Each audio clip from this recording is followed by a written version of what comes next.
Estamos en capítulo 13 de Primera Corintios, lo que conocemos como el capítulo del amor, ¿no?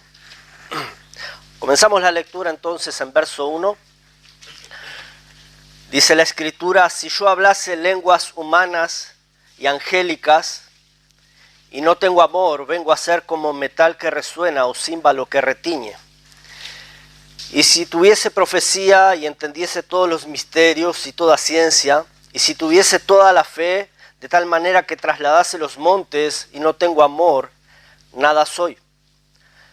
Y si repartiese todos mis bienes para dar de comer a los pobres, y si entregase mi cuerpo para ser quemado y no tengo amor, de nada me sirve.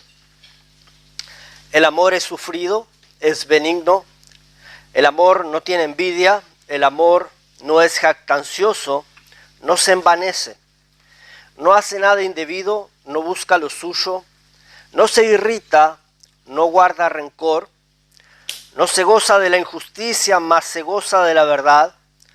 Todo lo sufre, todo lo cree, todo lo espera, todo lo soporta. El amor nunca deja de ser, pero las profecías se acabarán, y cesarán las lenguas, y la ciencia acabará. Porque en parte conocemos y en parte profetizamos, mas cuando venga lo perfecto, entonces lo que es en parte se acabará. Cuando yo era niño, hablaba como niño, pensaba como niño, juzgaba como niño, mas cuando ya fui hombre, dejé lo que era de niño. Ahora vemos por espejo oscuramente, mas entonces veremos cara a cara. Ahora conozco en parte, pero entonces conoceré como fui conocido. Y ahora permanecen la fe, la esperanza y el amor, estos tres, pero el mayor de ellos es el amor. Muy bien, hermanos, capítulo 13 de Primera Corintios, como acabamos de leer, es una exposición del amor. Una exposición del amor. No es una definición del amor, más bien es una exposición de las virtudes del amor, una exposición de las virtudes del amor. Algo que necesitamos tomar en cuenta al comenzar a estudiar este pasaje, al comenzar a hablar del amor, es que a diferencia de nuestro idioma, en el griego, que es el lenguaje del Nuevo Testamento, en el griego hay tres palabras que se traducen para amor y cada una de ellas tiene un significado distinto, ¿sí? Nosotros, en cambio, usamos una misma palabra para todo. La misma palabra de amor la usamos para todo. Por ejemplo, tú puedes decir que amas a tu perro, tú puedes decir que amas las milanesas con papa frita, tú puedes decir que amas a tus hijos, puedes decir que amas a tu esposa y usas la misma palabra para todo, ¿sí? Aunque el sentimiento no es el mismo, ¿sí? El amor no es el mismo. De hecho, yo espero que tú no ames a tu perro o a las milanesas o a tus hijos de la misma manera que amas a tu esposa, porque vas a tener un problema. Pero de alguna manera tenemos que reconocer que la palabra amor para nosotros es una palabra que está sobrecargada, ¿sí? La usamos para muchas cosas, pero no es así en el griego. En el griego por lo menos podemos mencionar tres diferentes palabras para amor. Tenemos el amor eros, algunos ya habrán escuchado esto, pero podemos repasarlo. El amor eros, que tiene más que ver con la idea de un amor pasional, tiene más que ver con algo romántico, tiene que ver más con lo físico, con lo sensual, con lo erótico. De hecho, de ahí viene la palabra, ¿sí? Luego tenemos el amor fileo o amor filial, ¿sí? Que tiene más que ver con el amor fraternal, con un amor de familia, ¿sí? Un amor entre hermanos. Luego tenemos el amor ágape, ¿sí? Y ese es el amor del que Pablo habla aquí en 1 Corintios 13. El amor ágape. Ágape es la palabra más elevada para tratar del amor, que se trata del amor divino, el amor con el que nuestro Dios nos ha amado a nosotros. Es el amor que tenemos los hijos de Dios, es el amor que hemos recibido de Dios y es el amor que debemos practicar nosotros, los hijos de Dios. Esto es mucho más que un amor emocional, es mucho más que un amor que habla simplemente de deseo o de pasión, ¿sí? Esto es un amor relacionado con la voluntad, ¿sí? El amor de Dios es un amor que podemos proyectar, ¿sí? Por eso encontramos todo el tiempo en la Escritura, una y otra vez, que el amor es un mandamiento, porque sin duda es algo que podemos proyectar. No se trata de un deseo, ¿sí? Es algo que nosotros podemos hacer, algo que podemos proyectar. Como les dije, tiene que ver con la voluntad. No es una cuestión de sentimiento, sino que es una cuestión de decisión. El amor ágape, el amor de Dios, el amor que debemos practicar, es una cuestión de decisión. Yo te amo porque entiendo que debo amarte. Yo te amo porque Dios me manda en su palabra a amarte, ¿sí? Y yo amo a mi hermano más allá de que lo sienta o no. Entiendo que lo debo hacer y por eso decido hacerlo. Y si alguien dice yo no puedo amar a fulano o a mengano, es simplemente porque no se ha decidido hacerlo, porque no se ha determinado a hacerlo, o porque aún no ha conocido el verdadero amor de Dios, ¿sí? Como les dije, el amor ágape es el amor que hemos recibido de Dios. Y nadie puede amar con este amor si no ha conocido a Dios, si primero no ha experimentado el amor con el que Dios nos ha amado. Este mundo fracasa en el amor. De hecho, escuchamos de este mundo todo el tiempo, se acabó el amor, ¿sí? Porque el mundo no está conociendo ni practicando el amor que nosotros recibimos de Dios. Un amor que, como vemos en el capítulo 13, no se acaba, un amor que no se termina, ¿sí? Este es el amor ágape, el amor divino. Este es el amor del que Pablo habla aquí en el capítulo 13. Y vamos a comenzar desde el verso 1, ¿sí? Y vamos a ver o repasar un par de versículos solamente, y vamos a ver en esta mañana solamente 2 virtudes del amor. Hay al menos 16 virtudes del amor, pero vamos a ver 2 en esta mañana.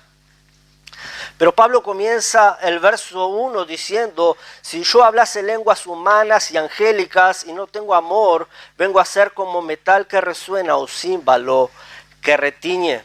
Pablo dice: si yo hablase diferentes lenguas, si yo hablase diferentes idiomas o dialectos, esos son las lenguas, ¿sí? No son cosas extrañas, son idiomas o dialectos. Si yo hablase diferentes idiomas o dialectos, ¿sí? O yo hablase, dice Pablo, el lenguaje de los ángeles, si yo hablase el idioma de los ángeles. Y uno puede preguntarse, ¿qué es esto de las lenguas angélicas? De hecho, un joven me lo preguntó durante la reunión de jóvenes hace poco, ¿qué es esto de las lenguas angelicales? ¿Sí?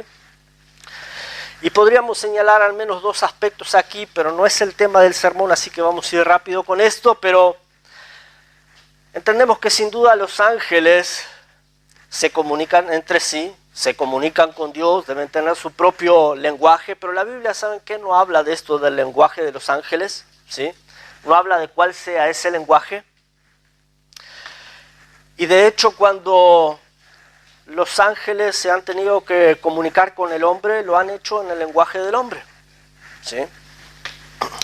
Pero principalmente algo que necesitamos notar y destacar es que se entiende que cuando Pablo hace referencia al lenguaje de los ángeles o lenguas angelicales, él está hablando, él se está refiriendo, si yo tuviera la posibilidad de hablar elocuentemente, si yo pudiera hablar elocuentemente, eso, simplemente es a eso a lo que se refiere. Y todo eso sin olvidar que Pablo está describiendo acá un escenario hipotético, ¿sí? En estos 3 primeros versículos, Pablo está describiendo un escenario hipotético. Sus ejemplos que él va a usar en estos 3 primeros versículos, ¿sí? Indica que Pablo está usando ejemplos extremos para enfatizar el valor del amor, Él va a usar ejemplos extremos, ¿sí? Él les está pidiendo a los corintios, imagínense si esto fuera así. Eso es lo que está diciendo Pablo. Imagínense que esto fuera así. Él en ningún momento está diciendo que tenía la capacidad de hablar en lenguas angelicales. Él no está diciendo eso. Sino que Pablo está suponiendo el caso de alguien que sí pudiera, de alguien que sí tuviera esa capacidad, pero que al hacerlo, al hablar en esas lenguas angelicales, lo hiciese sin amor, sin preocuparse por la edificación a los demás. Entonces Pablo dice, el resultado simplemente sería en vano, de nada serviría. Lo que Pablo está haciendo acá en estos 3 versículos es lo que se llama una hipérbole. No sé si ustedes saben lo que es una hipérbole, ¿sí?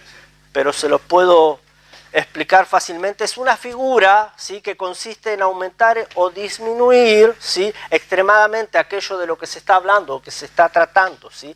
Es exagerar extremadamente algo, ¿sí?, prácticamente hasta el punto de lo imposible, ¿sí?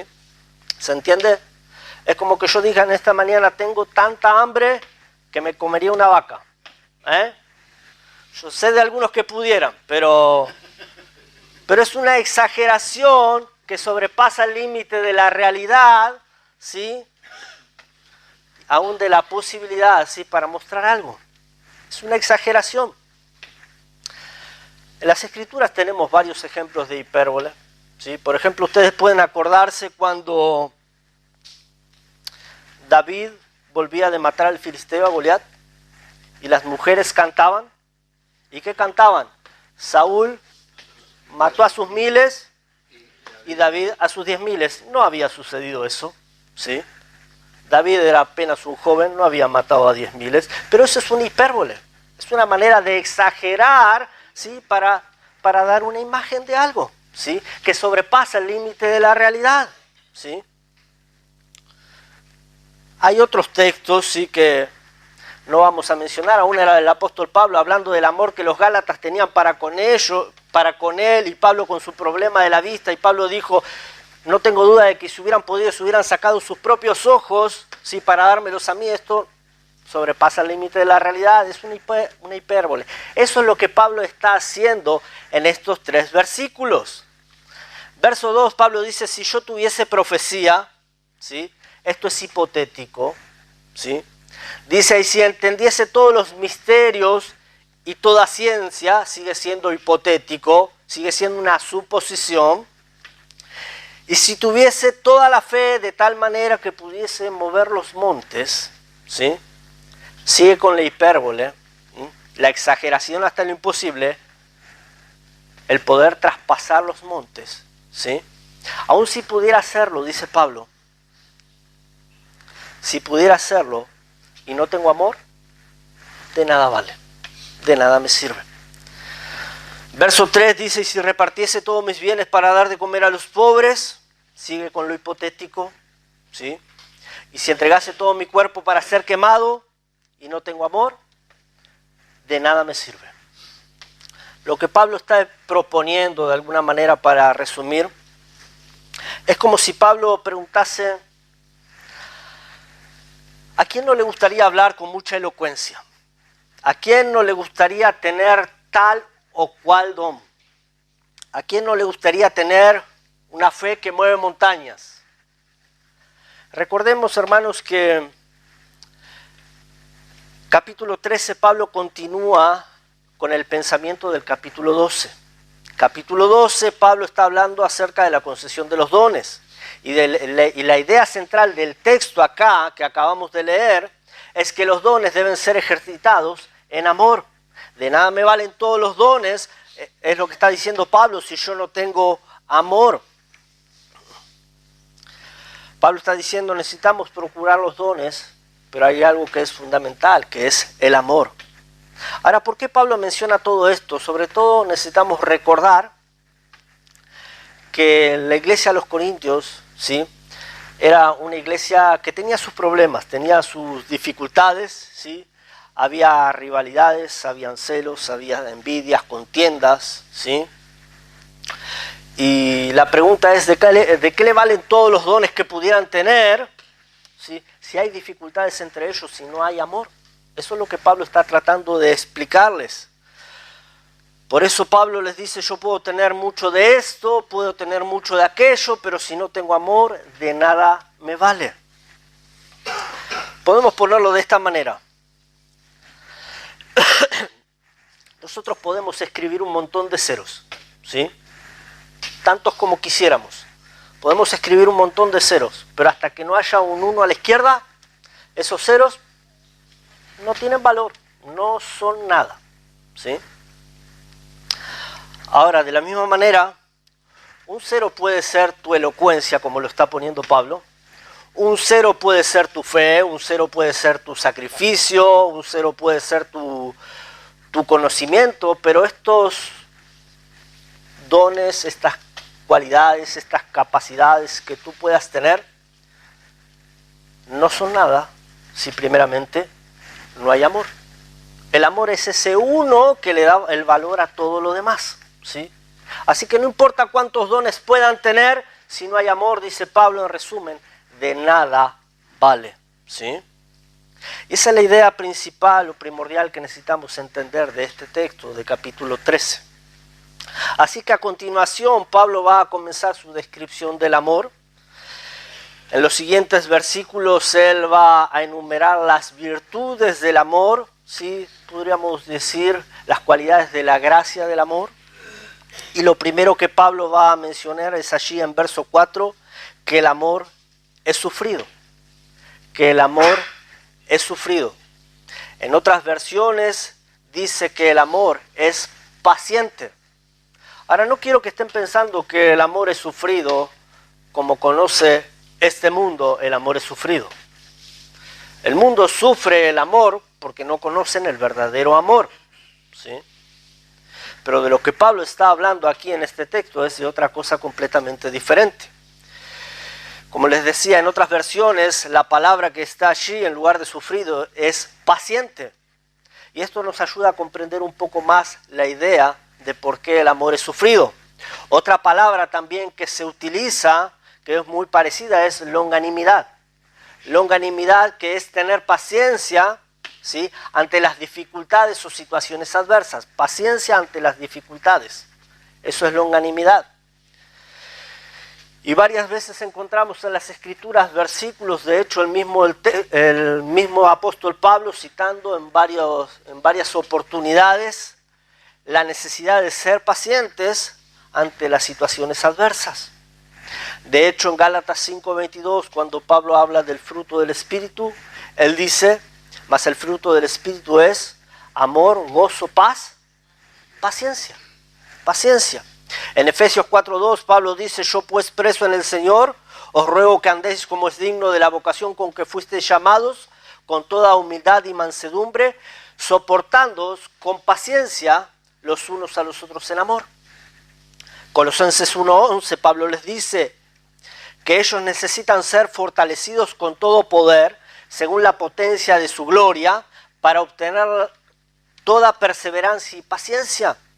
Y en capítulo 3 le dice a los mismos colosenses, no cesamos de orar por vosotros para que andéis como es digno del Señor, fortalecidos con todo poder, conforme a la potencia de su gloria, para toda paciencia y longanimidad. Indudablemente que nos es necesaria la paciencia para tratar con los demás. Nos es necesaria la paciencia para tratar con nuestro prójimo. Nos es necesaria la paciencia aún para tratar con nuestros hermanos en la iglesia. Nuevamente necesitamos recordar, Pablo está diciendo todo esto porque en la iglesia de Corintios ahí hay dificultades, ¿sí? Hubo conflictos, había celos, egoísmos, ¿sí? Había envidia, orgullo, jactancia, y todo esto entendemos que es completamente incompatible con el amor del que Pablo les está hablando. Por lo tanto, Pablo evidentemente tuvo que corregir estos males que había en la iglesia, mostrando lo que se puede producir practicando y viviendo el verdadero amor de Dios. La palabra usada aquí, sufrido, que el amor es sufrido, denota paciencia, denota longanimidad, que es lentitud para la ira. Y podríamos decir que se trata de un estado mental, ¿sí?, que puede soportar mucho tiempo cuando uno es oprimido. Un estado mental que puede soportar mucho tiempo cuando uno es provocado, cuando uno es calumniado, es decir, cuando alguien está buscando causarte daño, entonces tú puedes soportar mucho. Así que el primer elogio del amor es este, que por la paciencia que tiene, por todo lo que puede soportar, promueve la paz y la armonía dentro de la iglesia. Tú puedes ser afligido, tú puedes ser calumniado, pero al soportar, tú promueves la paz y la armonía dentro de la iglesia. Podríamos decir entonces que el amor sufre largamente. Podríamos ponerlo como que tiene una mente larga. Una mente larga, ¿sí?, cuyo fin no pueden llegar las pruebas. Una mente larga, profunda, donde no pueden llegar las adversidades, donde no pueden llegar las persecuciones ni las provocaciones. ¿Entienden esto? El amor a Dios, el amor de Dios, el amor al prójimo es paciente. Paciente con los hombres y sufre toda la ignorancia, todos los errores, las debilidades, el maltrato que cualquiera nos puede causar. Es paciente. Y lo que entendemos por el texto es que no solamente lo sufre por un tiempo, sino por mucho tiempo, aún por un tiempo sin fin, una paciencia que no se acaba.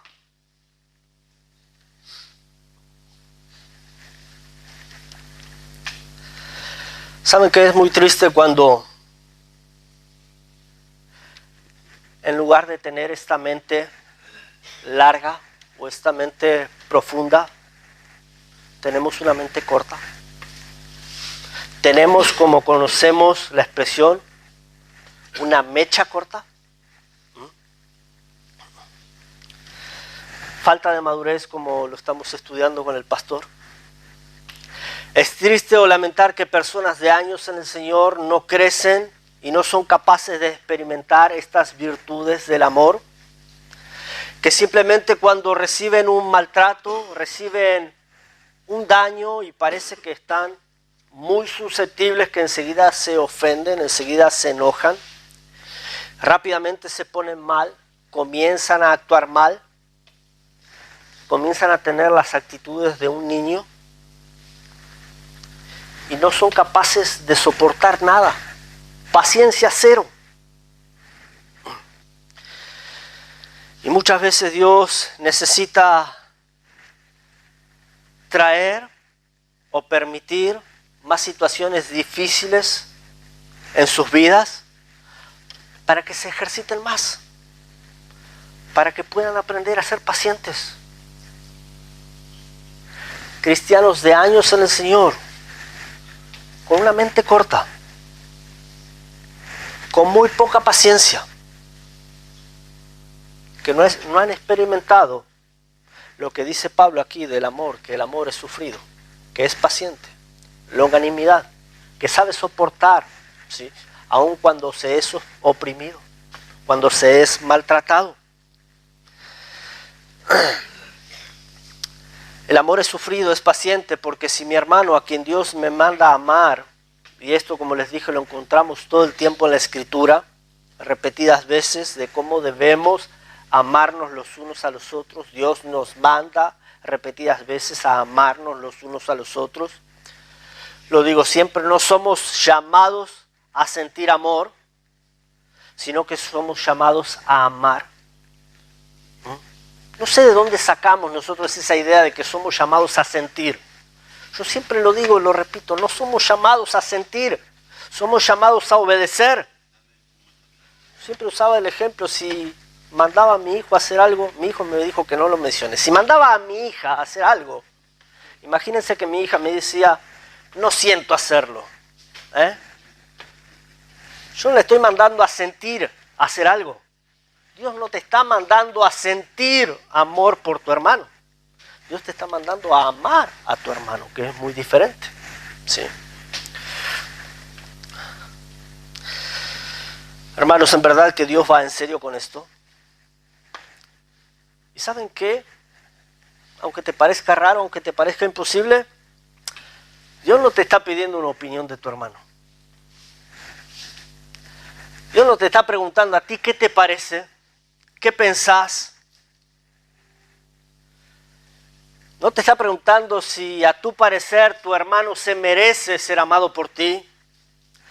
Hermanos, reconozcamos que tú y yo no merecíamos ser amados por Dios. Sin embargo, Él nos amó.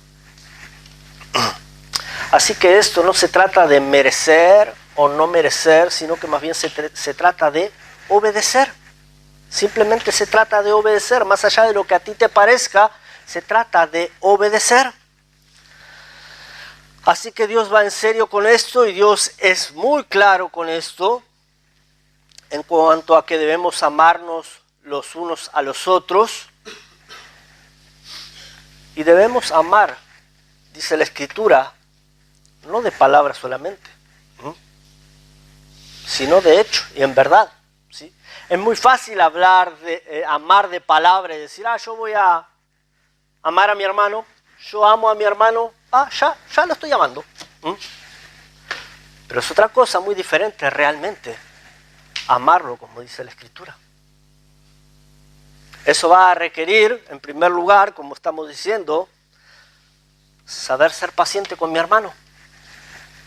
Ser paciente, soportar cuando vengan las adversidades. Como les decía, hay tantos pasajes que la Biblia nos manda, que el Señor nos manda a amar a nuestro hermano. De hecho, dice la Escritura que si yo no amo a mi hermano, ¿a quién puedo ver? ¿Cómo voy a amar a Dios? ¿Cómo puedo yo decir que amo a Dios si primero no puedo amar a mi hermano? Así que entonces el amor es sufrido, es paciente, porque en verdad voy a necesitar paciencia para tratar con mi hermano. Vamos a necesitar paciencia para tratar con nuestros hermanos, porque nuestros hermanos son de carne y hueso. Se equivocan, igual que nosotros nos equivocamos, así que vamos a necesitar paciencia para tratar con ellos, vamos a necesitar paciencia para perdonarles todas las veces que sea necesario. De hecho, el Señor Jesucristo dijo que necesitamos perdonarle hasta 70 veces 7, esto es infinitas veces, y los discípulos cuando Cristo dijo esto, ellos dijeron, Señor, aumentanos la fe, porque va a ser difícil, va a ser duro, así que voy a necesitar paciencia y voy a necesitar fe para poder tratar con mi hermano. Vamos a necesitar paciencia y fe porque indudablemente no va a ser fácil. Nuestros hermanos aún nos van a causar mal sin intención, nos van a causar daño, nos van a ofender aún sin darse cuenta y otras veces dándose cuenta también. Vamos a tener que tener paciencia, vendrán veces donde vamos a querer orar al Señor diciendo, Señor, ilumínalo o elimínalo, pero haz algo. Y hay veces que nos viene ese deseo, ¿no? Pero necesitamos ser pacientes, necesitamos ser pacientes.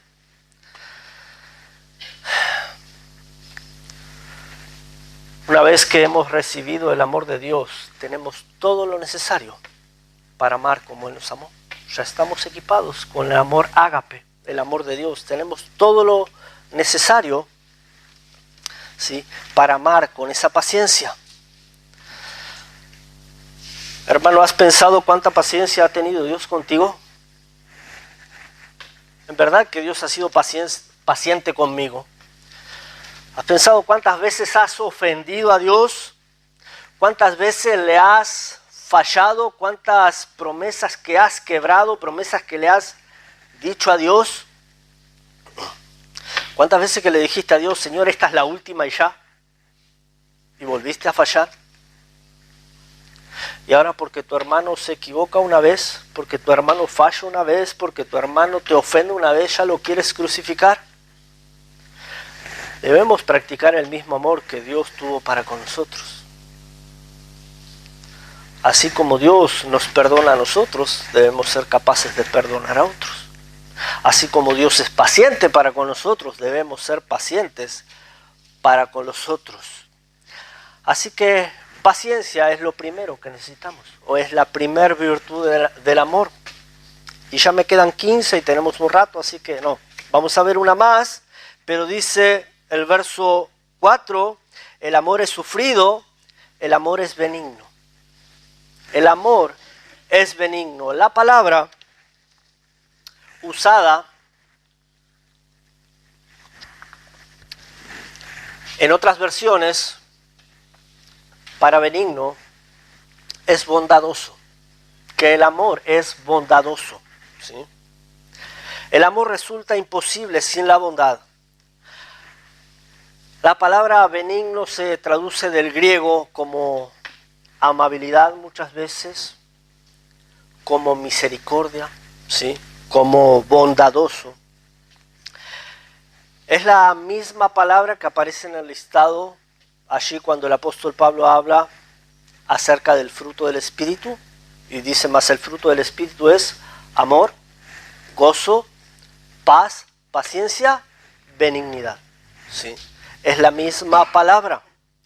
En su sentido etimológico, la palabra benigno significa algo o alguien que no causa daño. Algo o alguien que no causa daño. Y es interesante cómo todas estas cosas, estas virtudes del amor, van de la mano.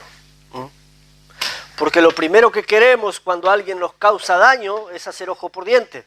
Ojo por ojo y diente por diente, ¿no? Entonces recibimos daño, queremos causar daño. Pero el amor es paciente y el amor es benigno. No causa daño, no causa daño. En su carta a los Efesios, vamos a buscar porque no les he hecho buscar ningún otro texto.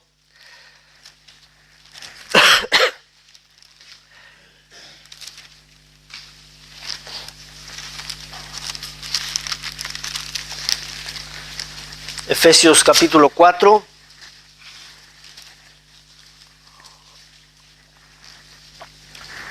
Y el apóstol Pablo desarrolla un poco más a profundidad este concepto de cómo debemos ser benignos, amables unos con otros. Y dice Efesios 4, en el verso 32, dice: antes sed benignos unos con otros, misericordiosos, perdonándoos unos a otros, como Dios también os perdonó a vosotros en Cristo. Antes sed benignos unos con otros, y la manera para ser benignos unos con otros, dice ahí el apóstol Pablo, misericordiosos, ¿sí? Misericordiosos, perdonando unos a otros. No dice ahí el apóstol Pablo devolviendo mal por mal. No dice haciendo ojo por ojo y diente por diente. No dice misericordiosos y perdonando. Misericordiosos y perdonando. En el idioma griego se usa esta palabra para expresar una disposición del corazón, ¿sí? Que considera los asuntos de los demás como si fueran propios. Una disposición del corazón que considera los asuntos de los demás como si fueran propios, ¿sí?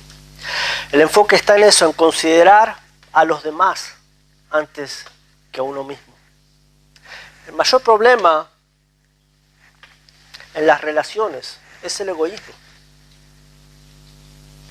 Ese es el mayor problema de todo, el egoísmo. Dejamos de considerar al otro para considerarnos primeramente a nosotros mismos. Como les dije, era parte del problema allí en la iglesia por el que Pablo escribe la carta. Había un serio problema de conducta y Pablo utiliza esta descripción tremenda del amor para de alguna manera establecer como esta ley de las relaciones personales, ¿no? Y lo que está queriendo decir Pablo es que debemos de tratar a los demás como el mismo Señor Jesucristo nos ha tratado a nosotros mismos, con amabilidad, con un carácter generoso, con un carácter que no sea áspero, incapaz de hacer daño. Entendemos que la amabilidad se destaca mayormente en las relaciones con los demás. Es en medio de las relaciones con los demás donde surgen los problemas y donde también surge la posibilidad de ser amable. ¿Sí? Es ahí en medio de la iglesia donde surgen los problemas y donde surge la posibilidad de poner en práctica el amor. El amor que es paciente y el amor que es benigno.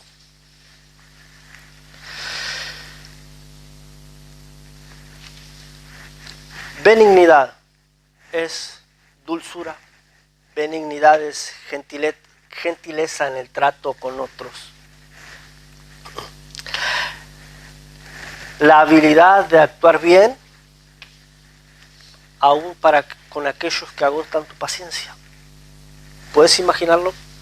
Ser dulce, afable, amable con aquellos que agotan tu paciencia o que intentan agotar tu paciencia, porque acabamos de ver que intentamos que la paciencia no tenga un límite, tener una mente profunda, ¿sí?, donde la adversidad no puede llegar. Pero benignidad es poder tratar con dulzura, con gentileza aún aquellos que procuran hacerte mal. Y uno dice, ¿y cómo se logra esto? Porque en verdad es que a mí me cuesta. ¿Cómo se logra esto? Porque en verdad que yo no lo tengo.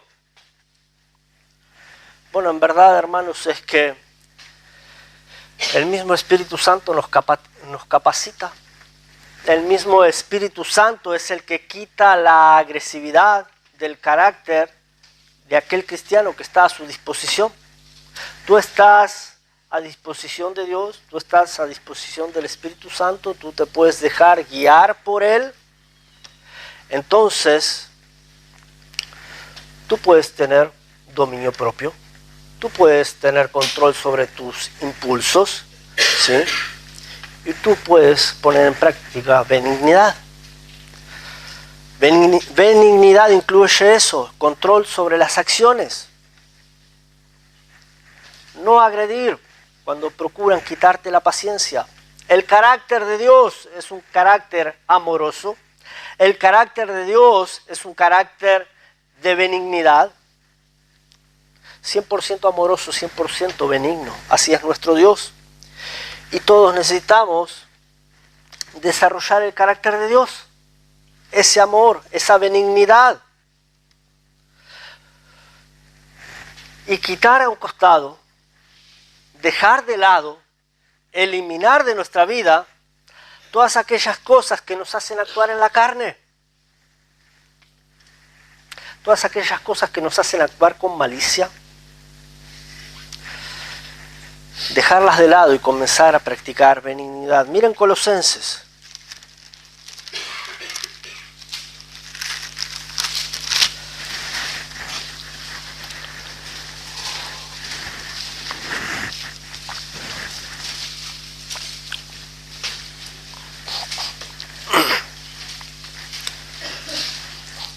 Colosenses capítulo 3. Voy a resumirles un poquito, pero Colosenses 3:1, Pablo comienza diciendo, perdón, estoy en Tesalonicenses, acá está, bien. Colosenses 3:1, Pablo dice, si pues habéis resucitado con Cristo, buscad las cosas de arriba. ¿Cuál es la condición primero? Haber resucitado con Cristo, haber nacido de nuevo, ¿sí? Haber conocido el amor de Dios, haber sido salvos, haber sido cambiados por Él. Esa es la condición. Verso 5. Haced morir pues lo terrenal en vosotros. Hacer morir lo terrenal en vosotros. No solamente habla de dejarlo, sino también de hacerlo morir. ¿Sí? En otras palabras, si hemos nacido de nuevo, como dice Pablo a los Corintios, las cosas viejas pasaron, todo lo del viejo hombre debe morir. Todo lo del viejo hombre debe morir. Miren verso 8. dice, pero ahora dejad también vosotros todas estas cosas, ira, enojo, malicia, blasfemias, palabras deshonestas de vuestra boca. No mintáis los unos a los otros, habiéndoos despojados del viejo hombre con sus hechos, y revestidos del nuevo, el cual conforme a la imagen del que lo creó, se va renovando hasta el conocimiento pleno. Así que Pablo nos da una lista de las cosas que debemos dejar, ¿sí? Pero no solamente es dejar los pecados que nos parecen más fatales, o los pecados que nos parecen más perversos, como los que están allí en el verso 5, que habla acerca de fornicación, impurezas, pasiones desordenadas y todo eso, ¿sí? No solamente se trata de eso, sino aquellos pecados que nos parecen más pequeños, que a nuestra vista, no a vista de Dios, son más insignificantes, digamos. Pablo dice que debemos desecharlos, que debemos hacerlos morir. Y entre medio de ello, está ahí en la lista, en el verso 8, la ira, el enojo, la malicia, etcétera, etcétera. Desechando todo esto, el verso 10 dice, y revestíos del nuevo, el cual conforme a la imagen del que lo creó se va renovando hasta el conocimiento pleno. Debemos revestirnos del nuevo hombre, dice Pablo. ¿Y cómo vamos a hacerlo? Miren verso 12, hasta acá quería llegar. Verso 12 dice, vestidos pues como escogidos de Dios, santos y amados, de entrañable misericordia, de benignidad, de humildad, de mansedumbre, de paciencia, soportándoos unos a otros y perdonándoos unos a otros, si alguno tuviere queja contra otro, de la manera que Cristo os perdonó, así también hacerlo vosotros, y sobre todas estas cosas vestidos de amor, que es el vínculo perfecto. Vestidos como escogidos de Dios, de entrañable misericordia, perdonándoos unos a otros, de benignidad, buscando todo el tiempo hacer el bien, ¿sí? De mansedumbre, de paciencia.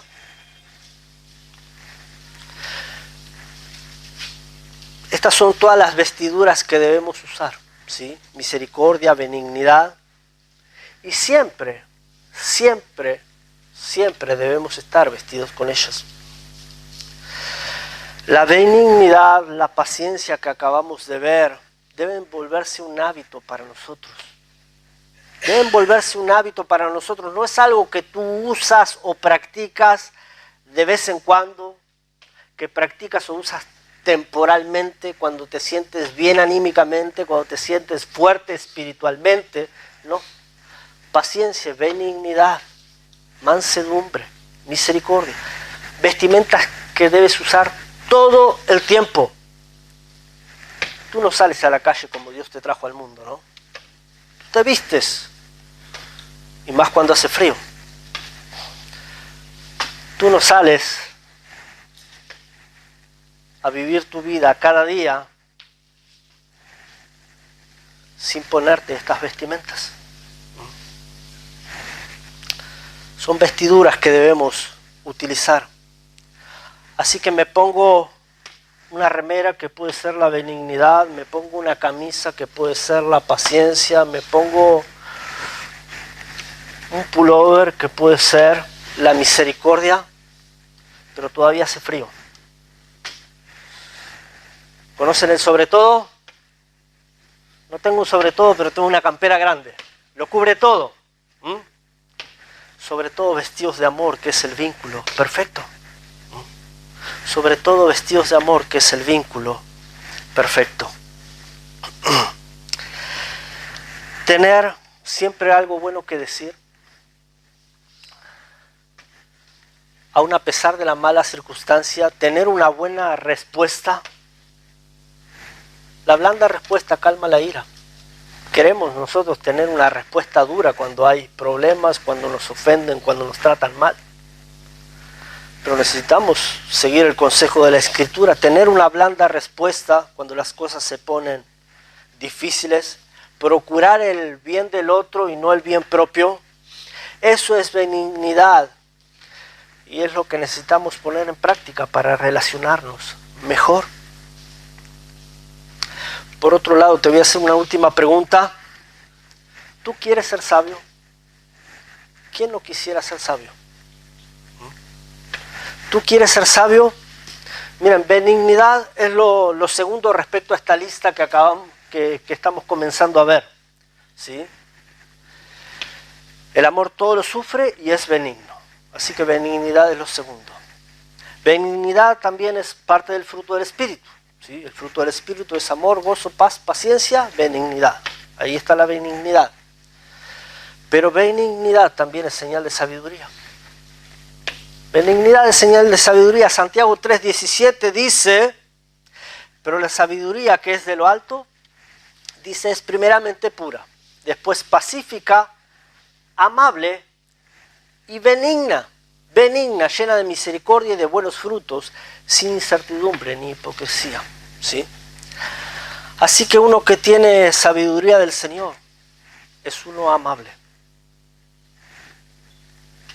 es uno que es benigno, es uno que es misericordioso. Ese es uno que tiene sabiduría que viene de lo alto, que es amable, benigno, misericordioso. Así que ¿quieres tú mostrar el amor de Dios? Sé benigno. ¿Quieres mostrar el fruto del Espíritu? Sé benigno. ¿Quieres tener la sabiduría que viene de lo alto? Sé benigno. Necesitamos aprender a poner en práctica todo el tiempo este amor que hemos recibido de Dios. El Señor nos dejó este tremendo pasaje para que aprendamos del amor. ¿Y cómo vamos a aprender? Poniendo en práctica. Sin duda que la iglesia allí a la que Pablo le escribió tenía mucho para corregir. Y yo no sé cuánto tú tienes para corregir, pero sin duda Dios quiere que nosotros hagamos las correcciones necesarias. ¿Sí? Dios quiere que como iglesia aprendamos a andar en amor. Lo primero para comenzar a pensar, a meditar, a intentar a poner en práctica, ¿sí?, es un amor paciente y un amor benigno. Un amor que sabe soportar cuando te ofenden, cuando te agreden, ¿sí? Y un amor que no devuelve mal por mal, sino que procura el bien del otro, aun cuando te causan daño, aun cuando procuran agotar tu paciencia. Eso es lo que Dios quiere que nosotros empezamos a poner en práctica. Así que, hermanos, para que comencemos a meditar, para que comencemos a ver cómo vamos a practicar el amor de Dios, paciencia y benignidad. Amén.